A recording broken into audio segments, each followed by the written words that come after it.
Hello, everybody. My name is Kashawn Hopkins. I'm an instructional technology specialist from Oklahoma Public School Resource Center, and I'm happy to be here to present this tech talk, which is over Blooket, a, um, a game-based platform where you can have students review through questions. They're all multiple choice, and yeah, it's a really cool tool. I think it's really engaging, and it's free to try out. There, of course, different versions of accounts that you can get, but you can get through a lot of the main features through the free account on that. So that's what I'd like to share with you today. I'm also joined here with my colleague. He's here, and I think you should get to know him. So I just want him.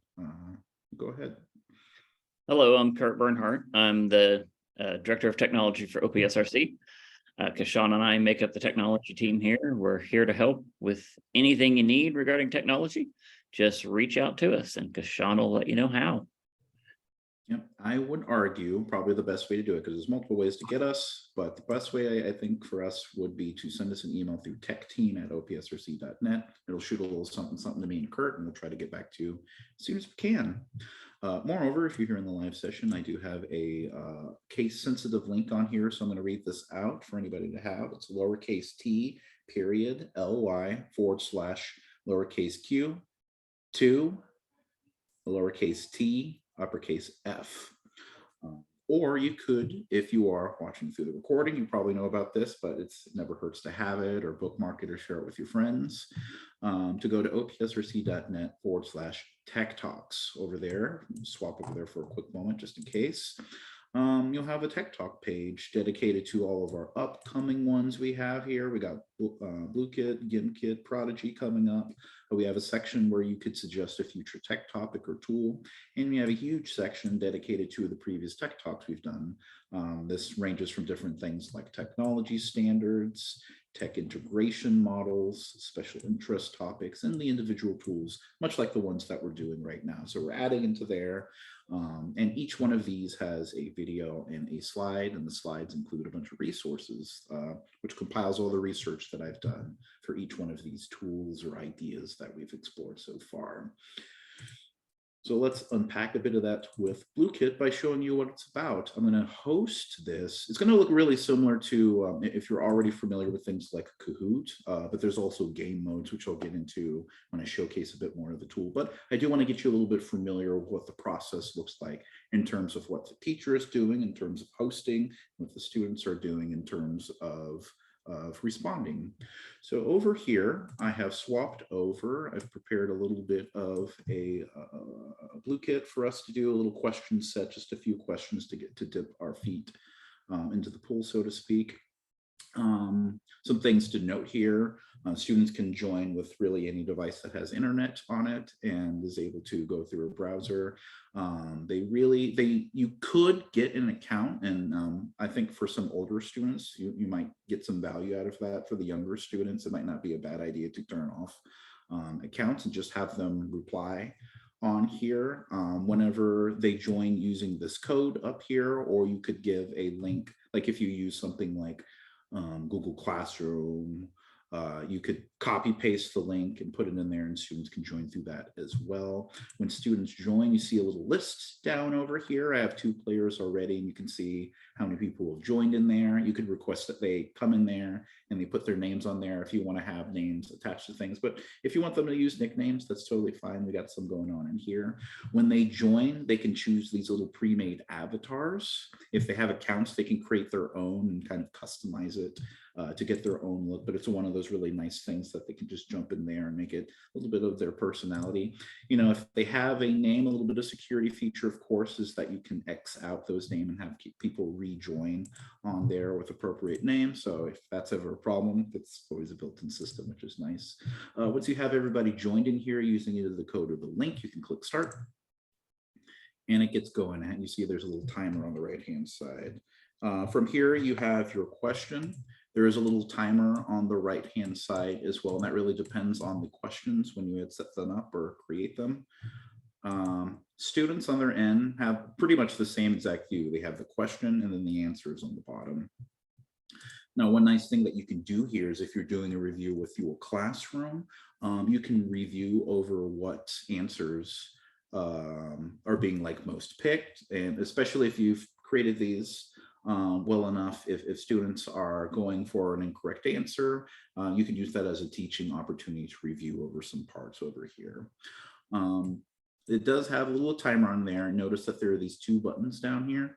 I can click, it's play right now, but if I want to, I can click pause so it doesn't just automatically move, or I can click skip on here. So something I do want to mention, I'm sorry if you catch any of the rain outside, we're having a bit of weather on here, so we're going to try to adjust to that. But let's do another question here, and I'm going to try to answer on here. I didn't have it pulled up on my phone.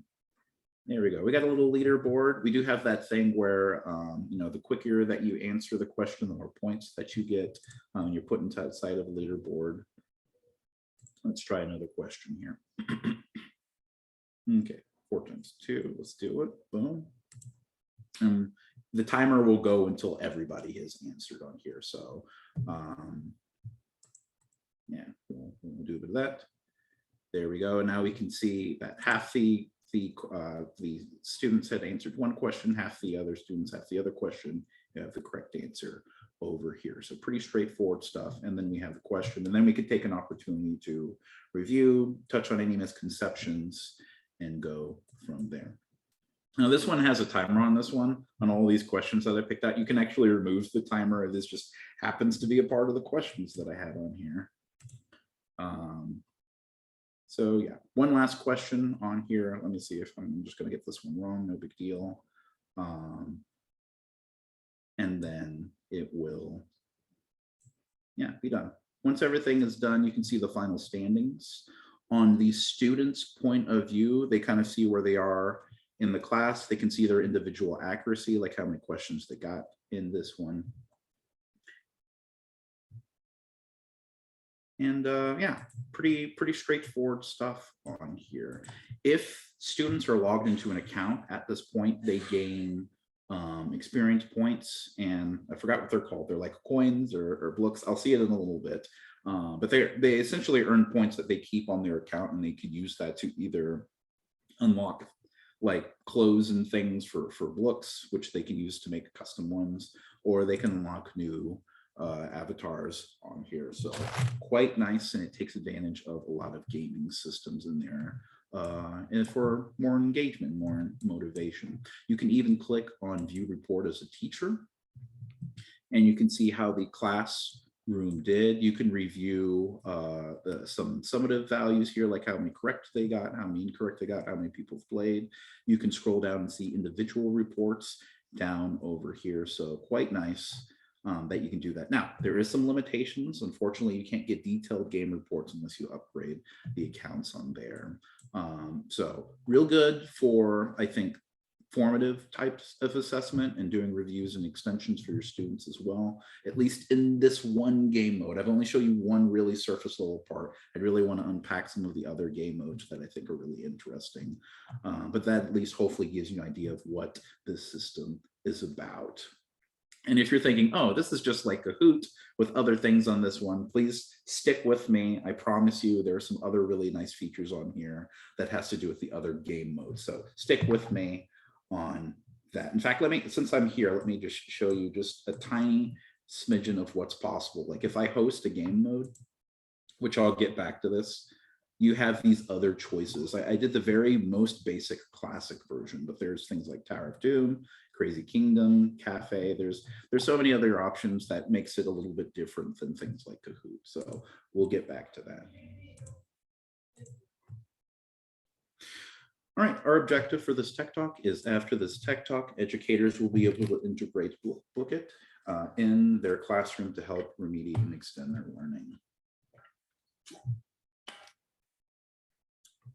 This is something to help students remediate and extend their learning. Bing, bing, boom.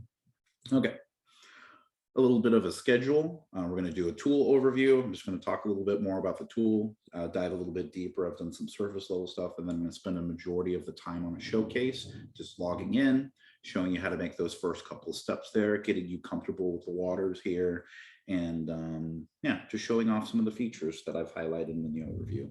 Next, I'm going to talk about integrating technology. If we're going to bother to use these tools, we're going to try to plan some of that stuff out, and I'm going to use the TIP framework to help make those first couple of steps here, at least in this particular tech talk. Then I'm going to combine that integrating technology with the showcase, what I've shown you, to talk about tool applications, just a couple of first steps. What is one possibility of what you can use to use this tool and really maximize its value there. And then I'm going to spend the last couple of minutes just wrapping up, sharing any resources that I think are going to be useful. And in the resources, I've actually found something that I haven't found in any other tool that I was actually pretty excited about. So looking forward to that. So stay tuned if you're in this tech talk. And yeah, we're doing great here. So let's jump into the overview. First of all, Blooket, pronounced Blue Kit. It even has it on the website on there. And one of the nice things is that you can click on it and it will read, it will actually pronounce it out to you, which I really wish technology tools, just all technology tools, will just do a pronunciation for it. Because when you just look at it, sometimes you're like, I don't even have a remote guess for that. So fantastic, already a W in my book. And a basic definition, it's a web-based game platform for review. I think this is really good after students have learned the lesson, after you've presented the information in some kind of way, and you want them to either review, or you want to do some kind of formative assessment to kind of figure out where your students are at, or if you were doing some kind of like quiz review, test review, something like that. I think that is where this tool shines. It's a little weak in terms of presenting information. Some features that I would love to highlight. One of the main things, big buttons right at the top of toolbars, is the fact that you can either create your own question sets, and you can either do it inside of Blooket, or you can import questions from an Excel sheet, or if you're already familiar with Quizlet, you can also do it from there, which I'm going to do Quizlet again later. Or you could discover question sets, which is a search function, and take advantage of some of the sets that are already created by people out there. And this can be created by teachers. You can even have access to ones that students have done as well. One thing, a limitation that you do need to know is Blooket is only multiple choice questions, which is kind of unfortunate on that one. But if you can fit some of those basic reviews inside of there, and you can take advantage of some of the other features, I think it will really enhance that part and give students a really good place to engage. Correct questions reward game time. Sometimes this does it in a roundabout way by like giving you power-ups. Sometimes you literally can't play some of the games without getting correct answers on this one. So good for reinforcing review. That way students aren't more focused on the game. The game is really just sort of a carrot here. The questions and the content is the real focus. And you can either do that in terms of like a classroom wide review, like you have the questions out there and students engage with it, you can work with it together, or you can do it in terms of assignments, which only fit in certain game modes, which I'll try to show off a little bit in the showcase. Other restrictions, you can have up to 60 Mac players at a time, although that is like for the classroom review. And if you want to do individual review as homework, there's a 40-day max on that per homework assignment. You do have to do a little bit of fudging if your students are either not using an account or using an account. Like, it's much easier to track if they're using an account because they have their names attached to it. If they don't, you like have younger students that you don't want them to have to be managing another account. Or if they're just too young to have one, you'll have to do something like have students only give them credit if they put their names on it, types of deals. I've mentioned before, if they do have accounts, each game they play earns them tokens and experience. So they have sort of a legacy situation where they unlock avatars and collectibles. It's kind of using more game mechanics to encourage students to keep playing, which really you're sort of tricking them to review through these little games and avatars, which is kind of nice. One unfortunate restriction is that you can't copy sets that you find when you discover them. However, you can favorite them, which puts them in the list anyway, which is nice. The downside of that is that you can't edit those sets, which is really, it's really unfortunate, at least on that part. But if you just want to take something and pull questions from it, or it's okay that you just randomize it like the multiplication sets that I used in the very beginning part here, then if that works out for you, great. Otherwise, you'd have to create your own sets, which is a little bit unfortunate. And then finally, those classified reports, you definitely want to take advantage. In fact, I think it's good, and it's an important part of the loop of actually using these tools, because it's great that you have students review and reflect, but having that the reports really gives you, I think, the biggest value out of this tool, because then you can adjust your instruction based off of how the students are doing. You can take a look, you get a little snapshot, students are having fun, and you can revisit specific information that you think students are missing. So don't skip out on that review portion here. And then finally, my last question, where do you access it? Through Blooket.com, spelled B-L-O-O, two O's, K-E-T.com, which I have up here. We'll get jumping in that in a minute. But one thing I do want to share is on the next slide are some Blooket steps. This is kind of your feedback loop. Here, you start with a question set. Either you create it or you discover it. You search for it. It's through the search engine. Next, you select a game mode. There's loads of game modes. And this is where I think you can do a lot of playing around yourself. Like actually go in, find the game modes, find the ones that you think that work for you, even the ones you work for your students as well. And sometimes this requires quite a bit of exploring because you don't know how students are going to react to some of these game modes. Next is you host, and then students join either through a game ID or a link. In fact, let me add that, or a link. And then you play. That's the fun part. Students just go in, they answer questions, they play a little bit of a game. The game either stops at some point or and then switches to like the game view, and they answer a couple of questions once they've gotten a certain amount right. Sometimes it's a single one, sometimes it's a set. It really depends on the game. But if they do that, then it forces them to review and get through it enough until they start getting some of the questions right. And then it turns them back to the game and has that sort of game feedback loop on that one. And then last step, don't skip that part, because I think it's really a key part of using this tool is analyze the results. You have those reports, you see what questions you get wrong or right, and then you make some adjustments on there. So with that, let us jump into a little bit of the showcase. I got a couple of minutes here, so let me at least log in and show you around.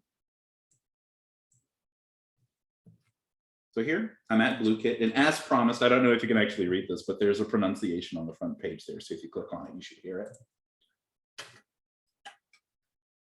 Top right-hand corner, a great place to start if you're a teacher is by signing up. You can do so through your like Gmail accounts. Like if you have a Google account, it's real super easy. Otherwise, you do so through like usual means, like just having an email and signing up through that. If you're a student and you don't have an account, the only thing that you have to do is go to Blooket and then .com and then click on join game, and you have a little space where you can input a code, and from there it will guide them through entering an ID and picking an avatar and all that good stuff. But let me actually log in as a teacher and click on that and go through the usual login business. There we go. It remembers who I am. Okay. On the top left-hand corner over here, this entire navigation bar is where you make a lot of the magic happen. You can either start at the top and start creating your own sets. Let me just run through real quick, or you can click on Discover. They have some top sets. These are kind of like sets that a lot of people play. You can even see the amount of plays all of them have gotten and who have created them. You could scroll down and see popular picks, or just to get some ideas, or you could go in and search for a set. They have a little search bar, so if I wanted something like algebra, maybe. They got some stuff on here like algebraic equations, some simple things to solve on here, solving for inequalities. So you can see quite a bit. And maybe there is something about, I don't know, nouns, English stuff, nouns and verbs, cool. Yeah, so you can do some real cool searches, and there's even a little filtering functions that you can do on here, like minimum plays or questions on there, which is quite nice if you're looking through. So this is worth looking to see if there's some useful things on here. If you find a set that you think you might like or you want to explore, you just click on it. It shows you questions on the right. You can click show answers to see what they look like. And if you scroll down a little bit, you have a couple of options. You can either choose to play a solo game, which is just you going through a game with these questions. You can choose to directly host from here. So you don't have to actually create anything. If these questions work for you, you click host, and then it will spit you out. It will ask you for some settings, which looks a little something like this. So you pick a game mode, one of these lovely games on here, but it's still using the same questions. It's just you're picking the format that the questions are going to be inserted in. I picked classic, and that's what we experienced a second ago. Just regular questions, just focusing on that and doing it together as a group. Click host game.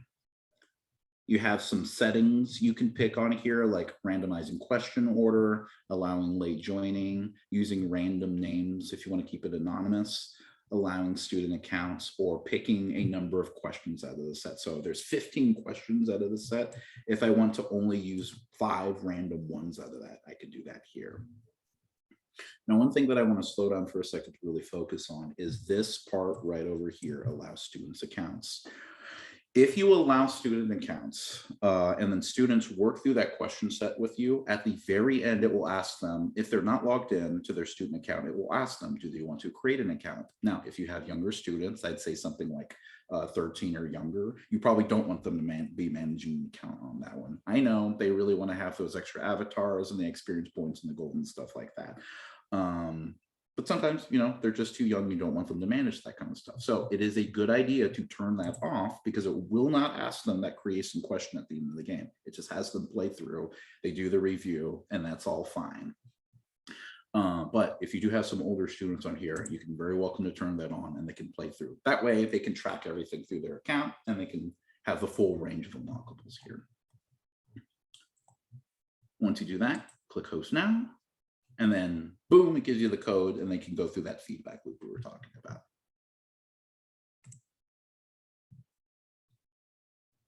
Not too bad. Not too bad at all. Okay, so that is discovering. More things you can go through would be my sets on the left-hand side. If you create your own, they're all managed inside of here. Unfortunately, the 2 restrictions, one I've already mentioned, is that you can't copy things that you find in here. You just have to directly host from them, from wherever you find them in the Discover section. And you can't create folders. I'm so sorry, you got to upgrade them. So keep in mind these restrictions here. Under favorites, something you can do is when you discover something that you enjoy, you have a little favorite button. It's a little star sign on it. If you click favorite, then it puts it in your favorite, so you at least can have it from here. So if you do have some go-to question sets that you really enjoy, put them in your favorites. That's a huge workaround for that. That way you can always click host on here and easily dump them back out on your students. I like this one because it's very simple. Multiplication facts, their questions fit really nicely into the multiple choice, and it has tons of questions. So I can reuse this set and just have it pick like a random 10 or 15 or 20 or whatever it works from your students on here for students to work through. Now, one thing that I do want to point out that I don't think I mentioned before, if you're hosting a question set, there is information about the games on the right-hand side. It'll do things like tell you about roughly idea of what the game is about. It will remind you of your player limits on here, and it will suggest how many players should be playing that question on here. So things like classic, it's okay that you have like just like a classroom group on here, but things like Tower of Doom on here is homework only, meaning it's intended for only one student to play per device, pretty much. And I don't think I had mentioned, but the devices are pretty open. You could do it on your phone, you could do it on an iPad, laptop, Chromebook, as long as it has internet and a browser to actually get to Blooket, then you're good. Okay, other things to note, we have history, which will remind you what games you have played. We have homework, which if you do decide to assign homework, which means you go through the same process of hosting a game. In fact, let me show you that. What am I doing here? You go through the same process of clicking hosts this game. Oh, I already have one up. You select the thing that is meant for homework. I'm going to pick Tower of Doom. And then when you click assign homework, it will ask you different questions here. So things like, what's the due date? How many days off it's going to be? And remember, your max is 14 days away. You can change the homework title on here, and you can allow student accounts. If you don't allow student accounts, make sure your students know, be very explicit for them to use your name, otherwise their names. Otherwise, you have no idea who that person is who did those questions on here. Now, this also assigns the whole thing. Like, you can't just pick specific questions and call that good. So if your question set has 75 questions, then you've assigned them 75 questions. So there's no way to get around that, which is a little bit unfortunate.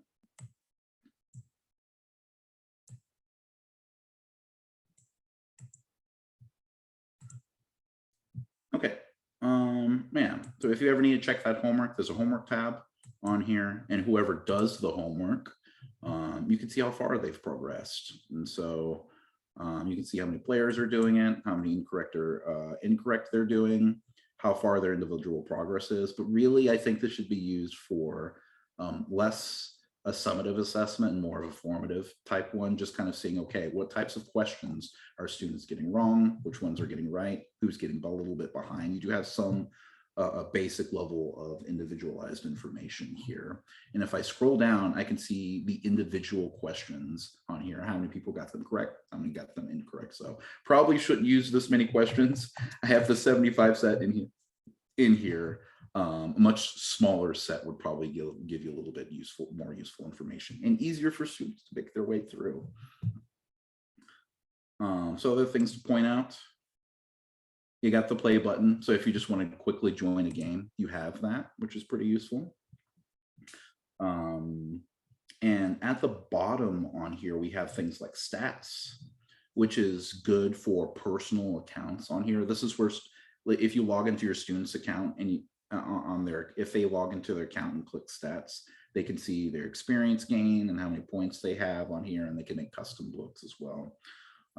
If they want to spend any of those book points, you can either go to the book list on here to see which ones they've unlocked, or you could go to the market where they can spend their, I'm pretty sure it's like they're called book points. I can't remember. I thought it would show up on here. I know it's around here somewhere, but they can buy these little packs and basically, oh, they're just called tokens. So easy. They can click on here and unlock these little packs, which will unlock little avatars on them. So adorable on here. And then I can go to my books list and see that I've unlocked that under the Ice Monster pack on there. So quite nice.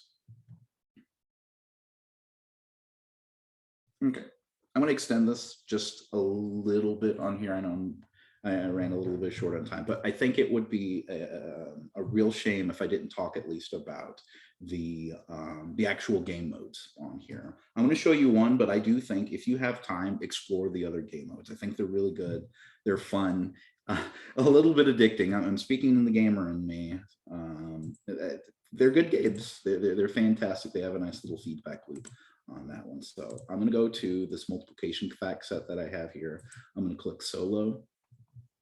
And I'm going to jump into the first game mode that I played, which was Monster Brawl. So the idea is that you have this little avatar person. And one thing that's actually kind of nice is every game has a tutorial. So students have never played these, they can. Ooh, I'm getting a weird lag on my video on there. Interesting. Okay. Kurt, if you could, please, can you confirm, just type in the chat or something, or Slack me if you still see me or not. But I'm going to keep going just in case. And so, yeah, I'm just going to keep going. Since I already know the game, I'll just kind of explain it as I'm going here. The first things first, questions. Content always comes first when it comes to these. And so 5 times 2, it's 10. Booyah, I'm amazing. And then I get these little power-ups for every game, for every question that I get right. I get a power up and I can keep playing here. And so I can get little power ups. I can choose things like I'm going to throw cards at my enemies, and then I will use WASD. It may be a little bit choppy here because I think my internet is slowing down a little bit here, but I'm this little block in the middle. I'm using WASD to move around, and I'm picking up little orbs that the enemies are dropping when I destroy them. So 5 times 9. Let's say, for example, I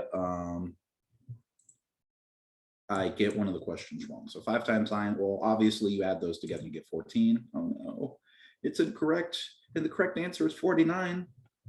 5. That's a shame. And I have to keep answering these until I eventually get one right. So you can't just, get through them. Now you can, randomly guess them. That is part of the deal on this one, but it is more efficient to know the answers. You'll get more game time out of this if you're getting questions correct on here. Now I have another upgrade to pick from. And it also might be slowing down because I'm also streaming and talking on Zoom. So that might be a thing as well.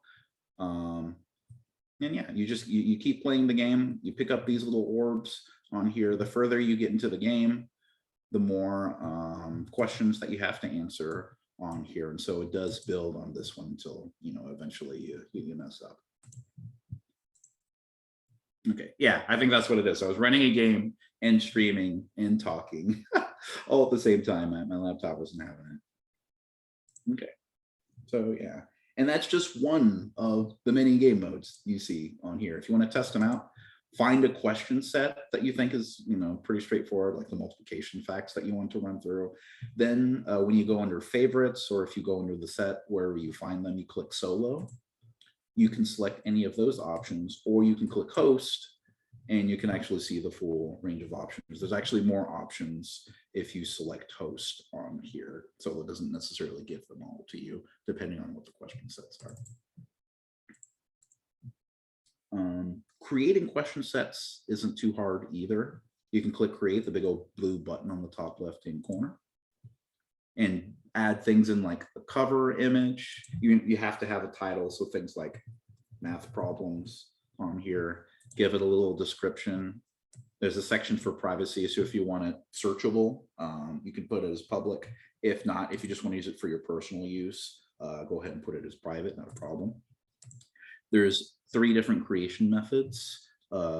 Manual, so you put in every question one at a time.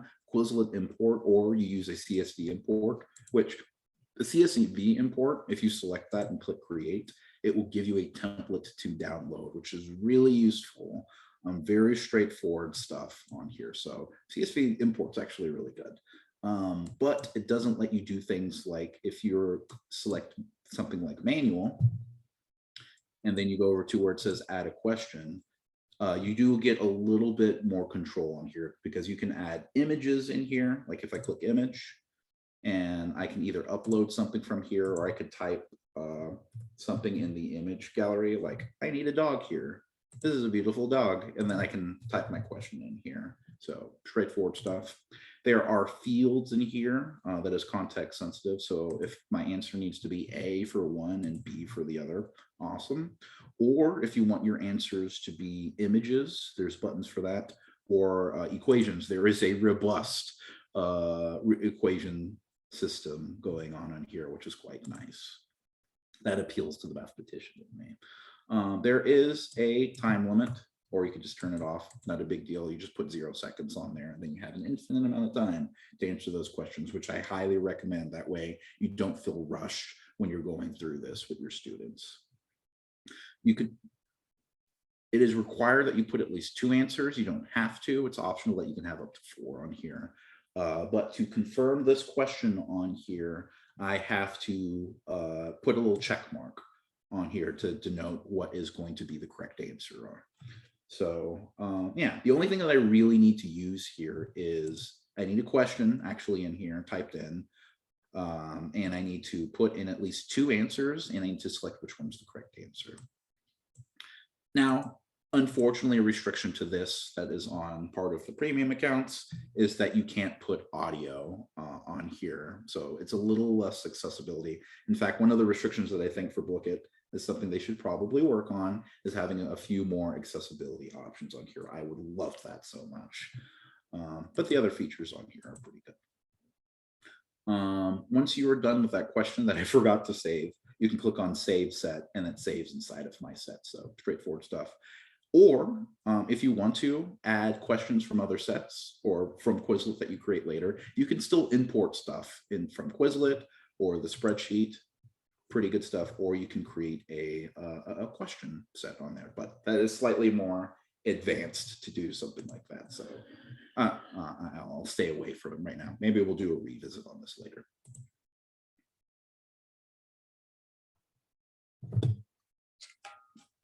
If you followed me up to this point, thank you so much. I really do appreciate it. I hope this was a valuable use for your time. I think this tool is worth going through and exploring and finding some of the different uses on here. It's a great review tool, and it's really engaging. It takes advantage of game-based elements on there, and really gives kind of a nice motivational tools, especially speaking to, students that engage with games regularly. And so it's really nice to have something that they can connect to on here, especially, if you've been playing video games for a long time. All right, I'm going to dedicate the rest of the roughly less than 9 minutes that I have on here on the other things that I promised on my schedule, which is talking about technology integration and sharing some applications and finishing out with some goodies. So let me run through a little bit of that. And hopefully it will give you the foundation, or at least some kind of framework to work with introducing this tool here in a way that maximizes its use here. And so I always love doing this part.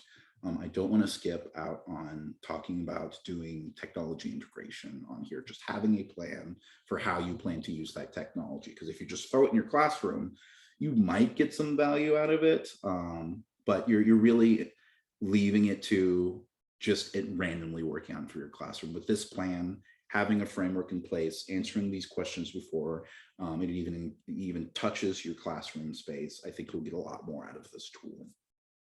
So first of all, the question is how to integrate technology. And you can answer this question so many different ways, but one way that I'm going to spotlight here is through the technology integration matrix.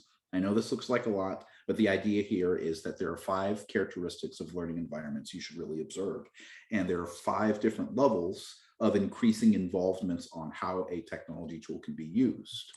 The 5 characteristics are the following: active, collaborative, constructive, authentic, and goal-directed. So these are the 5 different characteristics on how your tool can be used to enhance different parts of your classroom. Now, I don't have enough time to go over each one of these. In fact, I have a tech talk where I go over these specific things in great lengths. However, I'm going to pick one of these. I think I did active maybe on this one. Yeah. I'm going to pick the very first characteristic and do a little activity called move up a little level. This is created by Roy Winkelmann.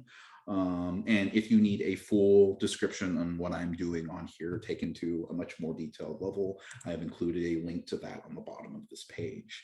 But the idea is that I'm going to take a look at just one characteristic and then find out how I can move through the different levels of increasing technology integration with your classroom on here. So these are sort of like your, what are my first steps in using this tool, and how can I take it up to the next level once students get comfortable at a level? Because it's cool to have them start at like the beginning levels, like entry, but you don't want to keep students there because then they're really not getting the most use that they can out of this tool. So this is my active plan that I'm planning out here.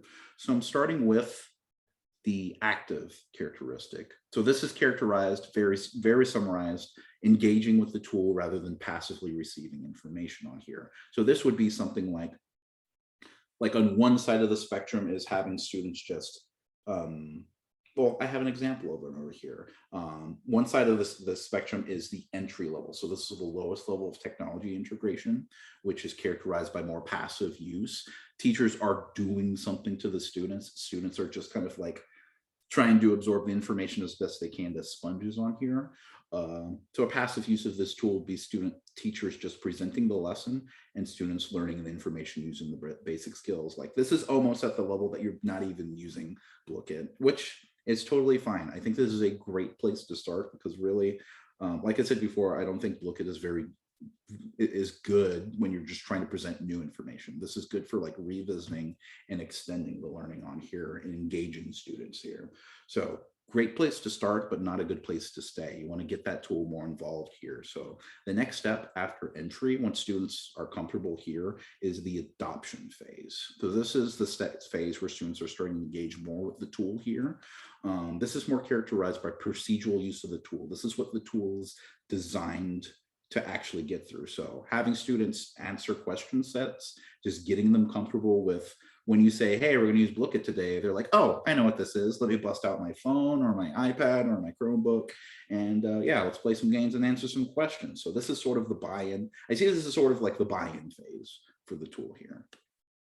And you get students comfortable. So and this is probably going to require a little bit more time when your students are first getting acquainted with the tool, and that is perfectly okay, because the more that you use this tool, the more students will get comfortable with it. They'll figure out what they're good at, what they're bad at. You can have students work together at this phase on this one and really just kind of figure out, how is this tool going to be something effective for your classroom? Is this something that you're going to need to troubleshoot some things? Do you need to find some support from your students? So that's where you really figure this out on the adoption phase.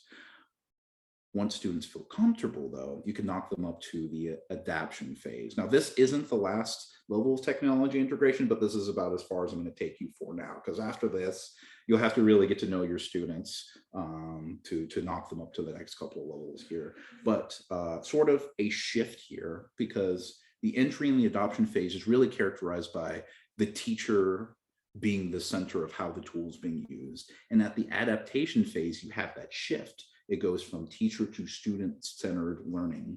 And so adaptation phase is characterized, I say, by independent use of the tool. Students are coming in, they see this tool as something that is useful to their learning and that they can use. And so a suggested activity I would give you is students make their own question sets, and they use those question sets to quiz other classmates on here. So something that I wasn't able to show, but is something that you can do, is students, if they have their own accounts to log into, another feature they can have is to create their own sets, which is fantastic. You can teach them, you can have them, you can present the lesson, or they can engage with some material and then start coming up with what would be some really great questions to have them engage on. And you can even borrow some questions from the students as well, which is quite nice on here. Or you could go through and try to give some feedback on the questions, or have students do peer feedback on each other if some questions worked or some didn't, or some have some wrong answers. And so there's some really cool places, I think, that you can take this one individual activity. But it is only one of many possible ways on engaging with these different levels of technology integration. But hopefully that at least is getting your idea working, getting the wheels turning on how this tool can be used and how you can essentially turn it over to the students. Much like any of the moments that I've talked about the technology integration matrix, or really any technology integration framework, the end goal is to put this tool in the students' hands and have them see this is something that can really level up their learning and their understanding here. All right. I want to give a big, huge thank you. If you've made it up to this point, I've gone past my time a little bit, but that is fine. I'm hoping that you've gotten really good use out of this tool. This was good use of your time. So just a few things I want to point out. I'm going to wrap this up in the next 90 seconds-ish.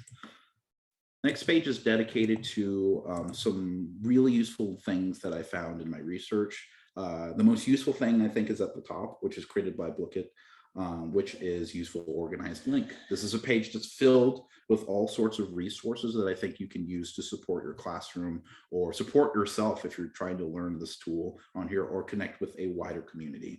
I think Blooket does a really good job with the community aspect. They have social media links. They have a Discord dedicated to their games and talking about the next things that they're going to do. So really cool stuff on here. In fact, one of the things that I was really excited to see on here was a dedicated community wiki, which is a community managed database about the game modes and different books and things you can unlock on here. So really cool, like, engagement pieces on this one. I think there's some really interesting places for students to engage outside of the classroom on here, but we'll talk about that another time. Next page is dedicated to technology integration. If you're really interested on that part and you want to take that even further or go further into some of the frameworks or explore other frameworks, I have a couple of links for you on here. So if you want to chat about any of these, please feel free to do so. And then finally, my last page, thank you so much for staying here. Huge thank you. I have a link to an evaluation. So if you like what I do here, or if you don't like it, that's fine. Please let me know. I want to make these tech talks better. I'm really excited about doing them, especially adding a couple of more individual tools on here. It's been a little while. As a reminder, I'm Kashawn Hopkins. We're also joined here by the very wonderful Kurt Bernhardt, our technology director. You can reach us through techteam@opsrc.net, or if you like what I'm doing over here, you can see the other tech talks I've done through opsrc.net/tech talks, or you can engage with our community on here. We got all the wonderful social media links run by our amazing communications director. We have some really exciting stuff on there. So if you have some stuff to share, please, we would love to celebrate with you and get you all connected on here. But for right now, I think that's enough from me. So thank you so much. I really do appreciate it, and I hope you all have a great day.